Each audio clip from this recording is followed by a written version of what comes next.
This week on The Record, Brittany Griner is coming home, but at what cost? Reaction coming in from Capitol Hill. Top lawmakers in Missouri like Congresswoman Cori Bush and Senator Josh Hawley reacting. Plus, the Supreme Court considering changes to that federal law protecting websites from lawsuits over content they didn't create, but they might have helped to spread. How that fight over Section 230 and big tech could change the future of free speech on the internet. And the conclusion of a years-long corruption case in St. Louis, or is it really over? 3 powerful St. Louis politicians prepare to report to federal prison.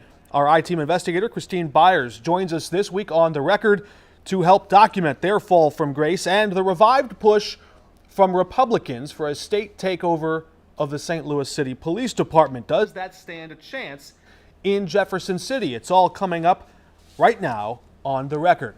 Thanks for joining us. I'm Mark Maxwell. We're glad to have you with us. Former Board of Aldermen President Lewis Reed is heading to federal prison for 45 months. So too is Alderman Jeffrey Boyd for 36 months and John Collins Muhammad for 45 months. We talked to their defense attorneys and the federal prosecutors just moments after those sentencings were completed.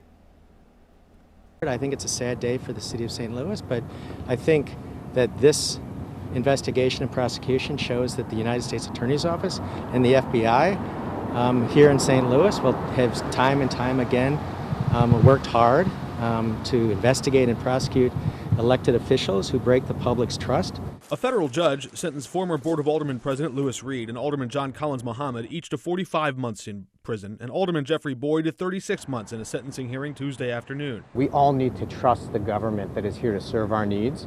And so I find today's sentencings, as previously characterized, a sad statement of what has happened here, while there is still hope for what can be better in St. Louis moving forward. The defense attorney for Collins Muhammad said his client lacked maturity and fell for the quick cash. Collins Muhammad was caught on camera and later admitted to taking $19,500 in cash bribes and gifts like a phone and free car. We just hope that someday the citizens of St. Louis will remember some of the good works that he did and not just his conduct in this case. Collins Muhammad's attorney argued in court he's not sure sending corrupt politicians to prison would stop other politicians from engaging in corruption in the future. The judge didn't buy it.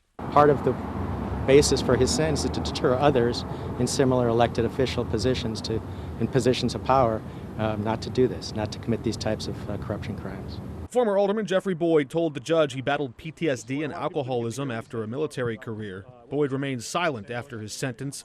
Reed told the court and the people of St. Louis he takes full responsibility for his actions. Mr. Reed is a special individual. He made a mistake, he owned it, and I have no doubt that he will rise like a phoenix from these ashes and continue to do great things for the city. Still, questions persist about the origin of the undercover operation. I never was able to learn why he specifically was targeted. We know that there were several politicians targeted in this case. Do you have any evidence that they were already engaging in conduct before your informant offered them the bribe? So the FBI never sets people up. We investigate cases, we collect evidence in concert with the United States Attorney's Office, which then decides whether or not to charge that conduct as criminal, which is what happened in this case, and sentences were duly imposed upon them. Defense attorneys pointed out an FBI informant offered the bribes, and while the politicians did accept them, they didn't start out demanding them. The FBI suggested they already had evidence allowing them to go undercover in the first place. Particularly in corruption cases, we have to have some evidence that the subjects are predisposed to that conduct before we can engage in that. The judge's sentence held these defendants accountable for their criminal conduct. You heard there the arguments from Hal Goldsmith, the assistant U.S. attorney, and from Jay Greenberg, the FBI special agent in charge. On this program, we often have politicians, prominent leaders in Illinois and Missouri, to go on the record and help explain their positions. But in times like this, it often helps to have a reporter's analysis and insight. Joining us now is our I-Team investigator, Christine Byers. I don't know if Missouri or St. Louis has any reporter that is closer to the crime beat, closer to the background of what's been going on than you are. So I'm glad you're here. You can help us give some context here. Take us back to 2017. How exactly did this whole undercover operation get underway, and who is this FBI informant, Mohammed Al-Matan? Sure. So back in 2017, this informant was in a bit of trouble himself. He had been accused, along with multiple other defendants, of an illegal cigarette business. He was selling cigarettes illegally. And so he was in a heap of trouble of his own. And so one can assume, one can speculate that when faced with some pretty hefty prison time himself, he had some offers and tried to make some offers to the federal government, to the FBI, to try and get a lesser sentence himself. So we asked the prosecutor and the FBI agent in particular, and we should note Jay Greenberg came into this position just this year in 2022. Exactly. So when this whole thing started, he wasn't even in St. Louis yet. But we asked him, did you already suspect that this criminal behavior was underway back then? He wouldn't really answer that, but sort of alluded to this general rule that you have to have some idea, some Sure. tip. So do we really know Sure. what started that first domino? We really don't. The FBI is notorious for, we can neither confirm or deny information, so they're not going to tell us exactly what led to it. But certainly that was what was going on in 2017, right when this undercover investigation was beginning. How many layers deep could something like this go? I'll ask it this way. The Almatan family had owned a number of different businesses, some of them gas stations. This was where they made contact with a number of their customers and how they moved some of their illegally obtained products. Cigarettes, in that one case, in the federal case they were busted for. Mohammed Almatan, by the way, did not avoid jail time. No, he did not. He did not. He's going to federal prison as well. He's already been sentenced. So even if he was a cooperating undercover informant, he's still got a pretty severe penalty. He did. He definitely got a severe penalty, but it was nowhere near what he could have gotten without cooperation for the government. Did you get the sense in your reporting on this that the feds are done here, or is there some other big fish they're after? Well, you happened to ask that question, Mark, when we were talking to the U.S. Attorney's Office and the FBI right after all of this sort of sentencing went down. Now, of course, what's left is the sentencing of St. Louis County political appointee that was also involved with the same informant, so that piece of it still has to be resolved. But as far as how far this particular investigation goes, again, with the FBI neither confirming or denying, we really don't know for sure. The indictment did list public official 1. Exactly. So we still don't know who public official 1 is. And that's bizarre. The FBI has been able to keep that information. Usually that will leak out. Well, it's true. However, there was that cash donation that went to public official number 1 that was returned. So the crime never occurred. So that public official 1 has not been charged. Because it was returned. So that's interesting. So that's something to look into and press on further. Pardon me. There are still some people, perhaps even in our audience, who considered themselves big supporters, maybe of the Lewis Reed coalition, of the base, the more moderate centrist Democrat, someone who valued business development over progressive ideology, and they felt, some of them even expressed this in letters to the judge, they felt like this was FBI entrapment. And their defense attorneys said they made the small distinction, in their words, that as we had noted in that news report a moment ago, they didn't start out demanding or shaking down business owners per se.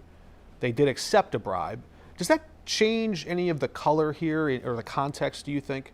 I mean, certainly I think it's important for the alderman's defense to want to be able to say, hey, listen, we didn't go out asking for these bribes. This man came to us and offered these bribes, and we didn't accept them right away. We took our time and we said, hey, this isn't necessary. I think in one of the filings, actually, I believe in Jeffrey Boyd's filing, he said we didn't accept this right away. And so I think that's important for the alderman to point out in their defense. And I think it's also very important for the FBI to say, hey, we don't set people up for these scenarios. But they still did it. They still took the bait. The bait was there. At the end of the day, exactly. The cash was taken, it exchanged hands, the crimes occurred. And let's look at one more thing before we move on. I know there's some other political discussions about police and crime in the city of St. Louis. I want to get your insight on in a moment. But from the courtroom, there was this, we glossed over it there quickly in that news report as well. The defense attorney for John Collins Muhammad, I believe it was, made a rather bizarre argument in federal court. He said, Your Honor, and I'm paraphrasing him here, not a direct quote, but Your Honor, we're not sure that it actually works to deter future crime. If you throw the book at these guys, it may not send a signal to somebody in the future. It may not work. There might still be corruption. I don't know if he was sort of suggesting that corruption is just a part of the system. the judge said that. The judge said it looks like this is business as usual in the city of St. Louis. Yeah. But did the judge buy that argument that if you throw the book at them, it may or may not have any impact on future corruption? I mean, clearly the judge did not buy that argument because he gave each of these men 1 month less than the maximum sentence he could have given them in these situations. So he didn't listen to that. He didn't buy that argument, and he went for deterrence, and in fact spent a great deal of time, as you well remember from being in the sentencings that lasted for 4 hours, talking and harping on this message of deterrence, deterrence, deterrence. Now, it's interesting to note that former St. Louis County Executive Steve Stanger was also sentenced to 46 months for his corruption, and he served about, I think, 21 or 22 months. And so not even half. Exactly. So whether these guys will end up staying behind bars all that time is really unknown here because of something called the First Step Act that the Trump administration put into place in 2018. So I would be surprised if they serve that entire sentence. You heard that quick analysis. That's what we bring you is the fast, rapid data and math. She said 46 months, 21 months, just about half. That's why people tune in for this. We are journalists, so we got to be careful. Well, yeah, journalists usually know more for words than they are for numbers. All right, in related news, Mayor Tashara Jones is inviting the public to help vet 4 top candidates. Only one of them from inside the St. Louis Police Department. Here they are. The candidates running for the next police chief position are former Wilmington, Delaware Police Chief Robert Tracy. Also from Norfolk, Virginia, police chief there, Larry Boone. Deputy Chief Melron Kelly from Columbia, South Carolina. And from right here in St. Louis, on the far right of your screen, St. Louis Police Chief Michael Sack. He's the interim there now. There was a town hall earlier this week where members of the public could ask questions. Some of these candidates showing up in person, others of them virtually and remotely. It looks like there's some public interest in who becomes the next police chief. But I wonder, Christine, how much interest is there within the ranks of the police department itself? How closely are they watching this process unfold? Sure. I mean, within the ranks, this is the race to watch. I mean, it's a very important position for the entire department. This process in particular essentially is unprecedented for the 150-year history of the St. Louis Police Department. For a lot of the police department's history, they were under state control, which mandated that the next chief of police could only come from within the ranks of the St. Louis Police Department. So only an internal candidate could hold that position. The last 2 selections for police chief have happened outside of those parameters, but if anyone other than Chief Sack, interim Chief Sack, is appointed chief, this will be the first time in the department's history an outside candidate leads the department. And I think it's probably fair to say that a number of reform-minded voters and candidates for public office have suggested you need to break that chain from inside out and go outside in to have a new voice or a new message. Someone, how well received would that be from what you understand the culture to be or the feeling to be? Is that a popular idea in the ranks of the police department? Not at all. But interestingly enough, the internal candidate, the only internal candidate that is up for consideration, interim Chief Sack, has had his fair share of run-ins with the rank and file. He was definitely instrumental in communicating with Circuit Attorney Kim Gardner's office on the so-called exclusion list. Mm-hmm. He was on all of those emails and documents related to the names that were put on that list, so he is resented for his role in all of that.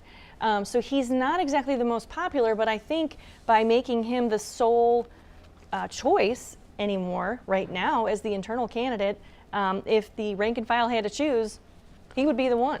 Mayor Tashara Jones is only the 3rd mayor in St. Louis City history to have city control of the police department, and that certainly is a more modern development. Less than a decade now it's been in practice, and now already Republicans in Jefferson City are pushing to a return of the old days of a state takeover or state control of the city of St. Louis's police department.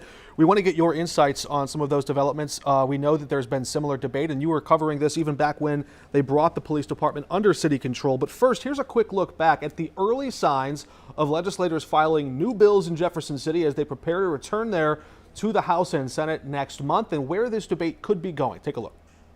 We're looking at many facets of things we could explore. When the Missouri House gavels in next month, Republican Dean Plocher will take over as Speaker. Already, 4 bills emerged in the chamber proposing to strip Mayor Tashara Jones' power over the police department in favor of a state takeover. In a Monday phone call, Plucker said, "I intend to put those bills to a committee, and it's certainly going to get vetted." He said crime has proven immensely destabilizing for direct victims of violence and indirect victims like businesses who may lose customers to safer cities. We do have a crime problem. I don't think that's a shocker. House Democrat Rasheed Aldridge grew up in St. Louis when the city police department was previously under state control. The residents of the city of St. Louis probably couldn't tell any difference. When Republicans raised this same idea last year, Public Safety Director Dan Isom wrote them and said the local leadership of the St. Louis Police Department has produced results, with the murder rate down 25% and violent crime rate down 23% from peak levels in 2020. Mayor Jones said weeks ago a plan for a state takeover was unlikely to see support in the governor's office. Our governor believes in local controls. And Isom warned a state takeover that hobbles the mayor's power would remove local accountability and diminish trust between community members and police. While Plucker says he sees crime in other parts of the state, he described St. Louis as a hot spot and said leadership in St. Louis has failed to address the problem, adding, "Our goal here is to look at a variety of ways to control crime." In his letter opposing the idea, Isom wrote a state power grab would ignore the role of the voters and the tattered legacy of state-controlled policing in St. Louis. Even police officers back in the day were more known as being, kind of like the slave catchers, and being under state control. There was more an attitude to be more aggressive to people who look like me. You can see there, clearly St. Louis Democrats, perhaps some St. Louis area Republicans might be opposed, but it looks like some of the suburban Republicans are very much in favor. They're the ones promoting this idea of a state takeover. From your experience covering this debate in years past, what have been the challenges and how likely is this to actually ever reach Governor Parsons' desk? I mean, certainly the challenges in the beginning to put the city police department back into city control from the state. The challenges all the time were the rank and file. They fought it tooth and nail. They did not want the city to take control over the department. But then the Slay administration authored a negotiation with them that included a little carrot before the police union that they just couldn't resist, which was their first collective bargaining agreement. So with that, the police union supported publicly the push for local control. It was the first time I'd ever seen that happen. There was definitely infighting within the police union when that happened. The former president at the time was saying, no, we don't support this, whereas the executive board, it was him versus the executive board, a lot of infighting. Anyway, it passed. Better benefits tipped the scale in their favor, exactly. Or in favor of city control. Exactly. And it didn't take long, though, for the relationship to sour. And so for the past several years, we have seen repeatedly bills being filed to go back to state control. Now, what's interesting about it this time is, there could be a scenario where maybe it's not permanent. Maybe it's a scenario similar to the public school board, where you had a board come in, a state-run board come in, and then as soon as the school district got reaccredited, that board was sort of peeled back and the reins went back to local control. So people in our audience watching and interested in Missouri politics, should they understand this as they watch these next few steps develop over the course of the next few months? Should they understand this more about a power grab for a state takeover or more a negotiating posture? For example, some of the people close to this bill process have suggested maybe the police union feels they would get a better shot at pay increases or better benefits with a state board than they might under the current Jones administration. Is that part of what this is to apply pressure or head fake in one direction, hoping maybe they can get an outcome here? Exactly. That's exactly what it is. Okay. I mean, the police union definitely has no faith in the Jones administration to give them pay raises. I mean, they've been operating without a contract now for at least a year. And so they're hoping that a different type of control and a different leadership would give them different results. Okay, we want to move on to some other quick topics in just a moment, but before we do, when we have Christine Byers here with us from the I-Team, there's probably some other news to address. I understand you've just, in the last few moments, broken a story. I want to get to that really quickly. Sure. Give us the background here, and as it pertains to, so first of all, a little background. How would you describe the relationship between police and the prosecutor in the city of St. Louis right now? It's terrible. The St. Louis Circuit Attorney's Office and the St. Louis Police Department have a relationship that is just full of tension. The Circuit Attorney's Office has an exclusion list, so at least 50 officers, if not more. It's sort of a moving target because she will not reveal how many officers are on the list or why they're on the list. But these are essentially officers that she will not allow to bring her office cases. For various reasons. It could be for valid reasons. There could be that yes, some of these officers have sometimes mental health credibility issues, credibility all scoring. kinds of things. There could be a But federal she won't consent tell us. decree. Right. We're guessing here. We're guessing. But how does that background and context affect this next bit of news that you've just learned? And I suppose you can share with us and our audience what that is. Sure. So St. Louis Circuit Attorney Kim Gardner's office has filed a motion to vacate the conviction of a man named Lamar Johnson. He was convicted of a murder. He's been behind bars for about 30 years. And her office is alleging that police misconduct and mishandling led to a wrongful conviction in this case. Just moments ago, the Missouri Attorney General's office filed a motion for sanctions against St. Louis Circuit Attorney Kim Gardner's office for withholding evidence in this case from them. Essentially, they said that they asked for all forensic testing that had been done. And the Attorney General's office? That the Attorney General's office asked Kim Gardner's office, we want all the forensic testing that was done here, because the Attorney General's office are the ones that has to represent the city here and the state here to uphold this conviction, okay? So they're asking Kim Gardner's office, hey, did you do any additional forensic testing on this jacket, on Lamar Johnson's jacket that was seized the night of the murder? They said, yes, we did testing for DNA. That testing came back negative. The Missouri Attorney General's office says, hey, can we see the lab notes also, in addition to the report that says there was no DNA found on this jacket? Kim Gardner's office responds essentially saying, we're not sure what you mean by lab notes. Attorney General's office calls the crime lab themselves and says, hey, we need these lab notes. And then they say, do you want the other report too? The lab. The lab tells the Attorney General's office, do you want the other report too? The Attorney General's office says, what other report? Turns out Kim Gardner's office had requested a gunshot residue test be done on this jacket as well. In addition to a DNA test. Exactly. That test came back negative. I mean, oh my gosh, that test came back positive for gunshot residue. And so the Attorney General's office is alleging that Circuit Attorney Kim Gardner's office purposefully withheld evidence that could prove Lamar Johnson's guilt. He's asked for a hearing to happen on this tomorrow. The trial is supposed to happen next week, so we'll see what happens. That's a big piece of developing news broken right here on this program and on KSDK.com. Do we have any indication from the lab or from the Attorney General's office if the gunshot residue was tied to the suspect's gun or the victim's gun? It's impossible to know. We don't know. It's impossible to tell what gunshot residue matches what gun. Mm-hmm. Very interesting development. I know there will be more to report on that. Christine Byers, thank you again for joining us with very important context and background about the politics of the police department in St. Louis City. All right, Missouri lawmakers are reacting to the news that Brittany Griner is coming home, the WNBA star who was wrongfully detained in Russia for so long. The U.S. agreed to a prisoner swap, releasing the so-called Merchant of Death, Victor Bout, back to Russia after he served a lengthy prison sentence for the sale of weapons to American enemies, the Taliban and Al-Qaeda, many years ago. In exchange, the White House secured the release of Brittany Griner, who was wrongfully detained in Russia under very severe circumstances. The president announced just this morning with Brittany Griner's wife as they still await her return home. Congresswoman Cori Bush reacting with this quote, "I'm overjoyed that Brittany Griner is on her way home to her loved ones." Congresswoman Bush says, "Black women and queer folks are too often left behind, and I'm grateful for the work of advocates, her family, President Biden, and this administration for their continuous work to bring Brittany home."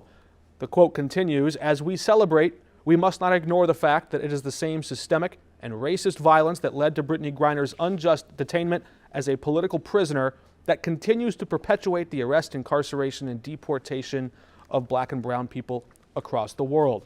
There are critics who are chiming in, weighing in with reaction to President Biden's decision, concerned that perhaps this particular prisoner swap might take one more negotiating chip off the table for the ongoing effort for the United States to bring back former Marine veteran and American business owner Paul Whelan back from his wrongful detention in Russia. Whelan's family reacting to this news today. They said they were given an early warning that his name would not be among those included in this exchange. They called it a catastrophe for Paul himself and a public disappointment for them, especially so close to the holidays. Whelan has been in captivity in Russia since 2018. Moscow accuses him of spying for the U.S. and has so far refused to release him under any conditions. Whelan, over the phone, told CNN today, quote, "I was arrested for a crime that never occurred." We go now to Washington, D.C. for reaction from Senator Josh Hawley. Senator Hawley is now on the record. Hello, Mark. Senator, if Russia comes to you and says, we think that former Marine Paul Whelan is a spy, even when the U.S. says he's not, he says he wasn't, but he's off the table. Russia says no deal. The only deal that Russia will make to you, the U.S., is Victor Bout, the so-called merchant of death, the guy who sold weapons to al-Qaeda and the Taliban in exchange for WNBA star Brittany Griner. Do you make that deal? Is that what you think Joe Biden did? Is that the point of your hypothetical? I don't think it's a hypothetical. I think that the Secretary of State... That's what they say? The Secretary of State has said it was a one-for-one deal. The Whelan family was made aware of the circumstances. They see diminishing hope that Russia is being rational here. Do you think Russia is being a rational actor in these conversations? I don't know. I'm not in the conversations. I do think that the president clearly didn't drive a very hard bargain here. I mean, listen, it's always great to see an American come home. I just hope that he's going to exert the same sort of attention and tenacity in order to bring home our Marine. And it was obviously a very high cost that Russia extracted from Biden. But, listen, I mean, Biden gets pushed around by dictators all the time. So I'm not really surprised. He's getting pushed around by China. He's been pushed around by Putin. Let's not forget, Biden came right into office and green-lighted Putin's pipeline. So, Putin, frankly, has his number, as do most dictators around the world. This guy's begging for oil on bended knee to every dictator in the world. So I'm really not surprised. But let's hope that he can drive a little harder bargain in the future and bring home our Marine. Interesting. It sounds like you're suggesting that there are other levers of pressure, even in the energy sector, perhaps the U.S. administration could apply. But I want to move on quickly to some of your recent remarks that you made in a court filing to the Supreme Court, an amicus brief that you filed pertaining to Section 230 and free speech, publishing on the internet, and the distinction between a publisher of content and a website that simply hosts or distributes that content. I can't quite tell if your policy position is consistent or contradictory. On one hand, you suggest that content moderation, meaning Twitter censoring or removing content, is an answer to hateful content or illegal content online. And you even suggest that in today's big tech arena, that these companies can deploy those tools effectively. So I'm not really sure. Are you opposed to removing or censoring content from big tech or in favor of it? Have you read the brief? I have, several times. Oh, good. From beginning to end? Yes. I have it here in front of me, actually. Well, good. I'm impressed. Well, if you've read the brief, then you understand that this case is about whether or not Google knew that there was this content, this frankly inciting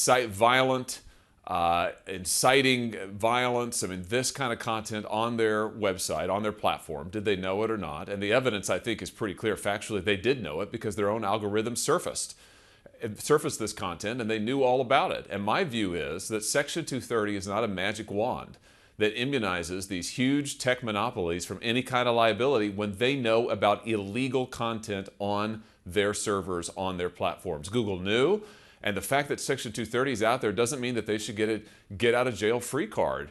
They should be liable if they know about illegal content that is up on their platform, and I think Google did know. Of course, Section 230 applies not just to Google and Twitter and Facebook, but also to every single website on the internet. It applies to the entire internet. But you're zeroing in, I think, on algorithms, which not every website utilizes. Do you want to see a third category created if a website or an internet site out there sort of tacitly endorses something with the use of their algorithm? Or is that tantamount to being the publisher yourself? If your algorithm promotes something, are you suggesting that in itself is speech? this case turns on a distinction between distributor liability, publisher liability, or no liability at all.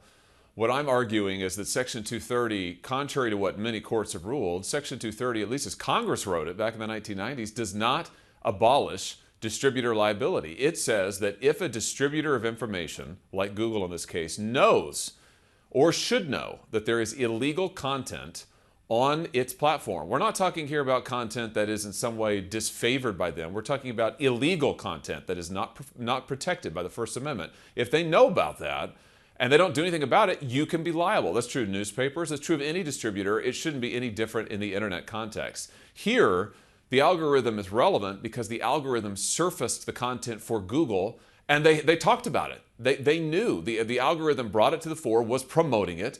Google knew about it. And yet they did nothing. They chose to leave it in place. They chose to allow that content to continue to exist on the platform and indeed to be promoted. And in that case, my view is Section 230 is not a wand that immunizes them. Under Section 230, as Congress wrote it, they ought to be liable in this case. And others like them should be too in a similar circumstance. The most egregious thing you've seen so far in the so-called Twitter files would be what? Do you see any evidence of a First Amendment violation? And what would that be precisely? Well, the First Amendment violation would be having government actors coerce private entities like Twitter to try and censor on the government's behalf. And so I think what the Twitter file shows is you see the Joe Biden campaign in regular contact with Twitter executives, and Twitter basically having lied under oath to the FEC. Twitter executives submitted affidavits to the Federal Election Commission saying they had no contact with the Biden campaign, that they did not take anything down at the behest of anybody. That turns out to be false. About the New York Post story. There are now documented contacts going back and forth on the Hunter Biden laptop, and now we have additional reports that there were regular meetings between the FBI and Twitter over the Hunter Biden laptop and who knows what else. There would be a First Amendment violation if indeed the FBI or any other arm of the government tried to pressure Twitter into taking down private content that is protected by the First Amendment. At the very least, I think what we have here is collusion between the Biden campaign and Democrats and these big tech monopolies. And that's not a surprise. The Democrats love the big tech monopolies. They're censorship machines, and the Democrats have come to love that, which is why we need to break them up. All right, Senator Hawley, thanks for your time. Hey, thank you. Last week, when we set the record straight following our interview with Senator Hawley about the Twitter files, we alluded to the fact that the FBI and its initial claim, and rather the Biden campaign flagging things for Twitter, was not asking them to remove the original New York Post story itself, but rather about pornographic images that were obtained from Hunter Biden's laptop. They did raise some of the Biden campaign did raise concerns to Twitter about the existence of those images some 2 weeks after the Hunter Biden laptop story had already been suppressed. We also knew the very month after the election, when former CEO of Twitter Jack Dorsey testified before Congress, what we are now seeing again regurgitated in these Twitter files to be true, that at the time the internal policy discussion didn't involve politics, at least not in their on-the-record comments that Elon Musk has so far unearthed. Rather, they were trying to discern whether those materials that Rudy Giuliani and Steve Bannon held and handed off to the New York Post were indeed hacked, what the origin of that laptop was, why it sat in Rudy Giuliani's possession for so long, and how it ended up in the New York Post. Again, many executives at Twitter have gone back and acknowledged that decision was the improper one. They now regret suppressing the story itself. But again, there is no evidence that we have seen yet that the government ordered the publisher or Twitter to remove that story, rather that the Biden campaign, a private entity, raised concerns about indecent images that were put there. All right, we're approaching the end of this year, 2022, which means coming up there will be inaugural ceremonies in Jefferson City and in Springfield, Illinois, as a new wave of leaders take their post. We will be bringing you interviews from those leaders over the next few weeks as they prepare to start their positions. We thank you for joining us. I want to give you a heads up about some of those guests that will be joining us in the weeks to come. Until then, we're off the record.